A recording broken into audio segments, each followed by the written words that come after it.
I'm going to walk up by this tree. That last white oak, good sized trunk, but it wasn't a super tall tree. This one had a big branch break last winter.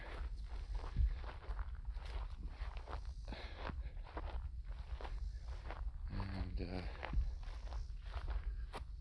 yeah, I don't know if the trunk's as big around as that other one I showed, but this one is taller and has a broader branch structure.